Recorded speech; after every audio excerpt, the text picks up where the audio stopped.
Good morning student. आज हम class 6 का हिंदी फर्स्ट पढ़ेंगे, पाठ 18, जिसका नाम है चांद बीबी।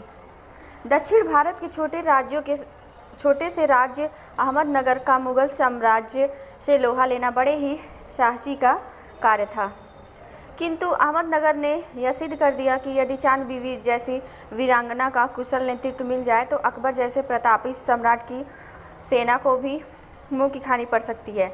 चांद बीबी अहमदनगर के शासक हुसैन निजामुद्दीन की पुत्री थी।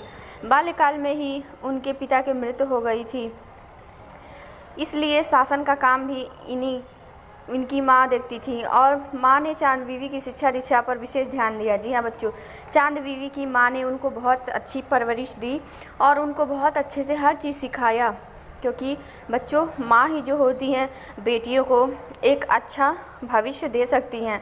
थोड़े ही समय में चांद बीबी रणनीति और राजनीति में कुशल हो गई। चांद बीबी का विवाह बीजापुर के सुल्तान अली आदिल शाह से हुआ। विवाह के कुछ दिन बाद ही आदिल शाह की हत्या कर दी गई और गद्दी के लिए कई दावेदार खड़े हो गए। दरबार के अमीर और सरदार भी अलग अलग गुटों में बट गए और आपस में लड़ने लगे। दुखी होकर चांद बीबी अपने भाई के पास अहमदनगर चली गईं। चांद बीबी ने सोचा कि अहमदनगर में वे शांति से अपना जीवन व्यतीत कर सकेंगी, किंतु ऐसा नहीं हुआ। जीवन व्यतीत करना चांद बीबी के भाग में नहीं था। कुछ समय के बाद ही उनके भाई इब्राहिम की हत्या कर दी गई। बच्चों, अपनी सिंहासन के लिए क्या क्या करते थे लोग उस समय के। चांद बीबी के अमीर अपने अपने उम्मीदवारों को गद्दी दिलाने के लिए षड्यंत्र करने लगे। अमीरों की फूट और आपसी झगड़ों से अहमदनगर की शक्ति घट गई। राज्य की शासन व्यवस्था पर इसका बहुत बुरा प्रभाव पड़ा। उस समय दक्षिण भारत में अहमदनगर, बीजापुर, गोलकुंडा और खानदेश जैसे राज्य थे। उक्त भारत में शक्तिशाली सम्राट अकबर का विशाल मुगल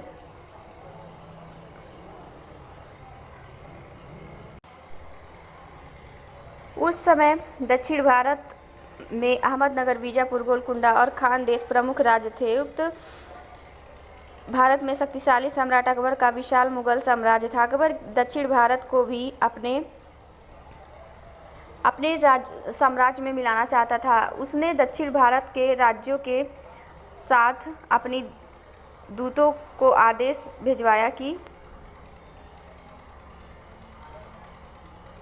साम्राज्य की अधीनता स्वीकार कर ले, जिससे अनावश्यक खून खराबा न हो। खानदेश को छोड़कर वो अपने राज्य चला गया। किसी राज्य ने अकबर की अधीनता स्वीकार नहीं की। अकबर ने अपने पुत्र मुराद को दक्षिण विजय के लिए भेजा। दक्षिण के राज्यों की स्थिति अच्छी नहीं थी। एक राज्य की दूसरी राज्य से शत्रुता वो करना चाहता था। दरबारियों के अलग अलग गुटों से झगड़े चल रहे थे। अहमदनगर की स्थिति को देखते ही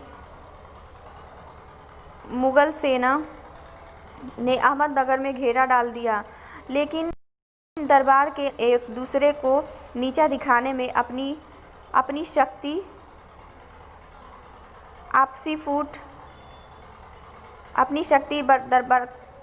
बर्बाद कर रहे थे। अमीरों का एक दल तो मुगलों से मिल ही गया था। चांद बीबी ने देखा कि इस प्रबल आपसी फूट से पूर्वजों का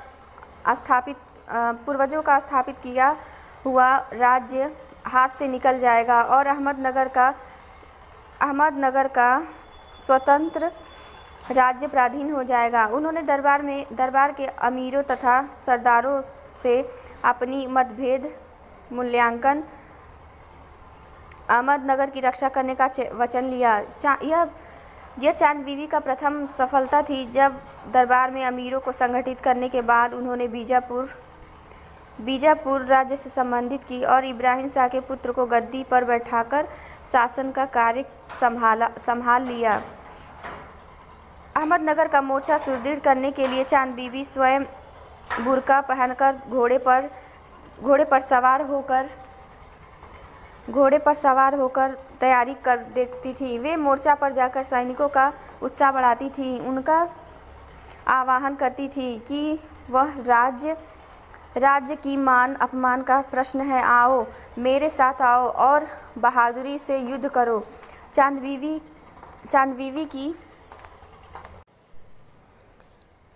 बीबी ने शौर्य को देखकर सैनिकों का उत्साह बढ़ाया जाता है। युद्ध कई दिनों तक चला। विशाल मुगल सेना अहमदनगर के छोटे से राज्यों को दबा न सकी। एक दिन मुगल सेना से सुरंग लगाकर किले की एक दीवार से उखाड़ दिया। अहमदनगर के सैनिक घबरा गए, क्योंकि अब मुगल सेना को रास्ता मिल गया। मुगल सेना में खुशी भी थी, अब तो विजय निश्चित ही है। किंतु चांद बीबी रात भर दीवार पर खड़े होकर सैनिकों और कारीगरों का उत्साह बढ़ाती रही। रात्र के समय किले की दीवार की मरम्मत करा दी। मुगल सेना यह देखकर आश्चर्यचकित रह गई।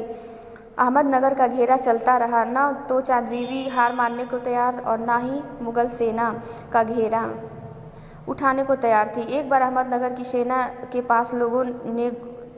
पास तोपों के गोले समाप्त हो गए। सैनिकों में निराशा छा गई, किंतु चांद बीबी ने धैर्य का सूझबूझ से काम लिया। उन्होंने सोने चांदी के गोले ढलवाए, जिनका प्रयोग तोपों में किया गया। इधर अहमदनगर की सेना के पास साधन कम हो रहे थे और उधर मुगल सेना ने भी अनुभव किया कि चांद बीबी पर विजय प्राप्त करना आसान नहीं है। दोनों पक्ष युद्ध से कब उब गए, अतः वे संधि करने के लिए तैयार हो गए। चांद बीबी ने बरार का क्षेत्र अकबर को देना स्वीकार किया। संधि के बाद बहुत दिनों तक मुगलों ने अहमदनगर की ओर आंख नहीं उठाई। 5 वर्ष बाद वे अहमदनगर पर पुनः आक्रमण किया, किंतु इस समय चांद बीबी नहीं थी। दरबार के अमीरों ने षड्यंत्र करके इस महान महिला की हत्या कर दी। महान सम्राट अकबर भी चांद बीबी की बहादुरी और हिम्मत की इज्जत करने लगा।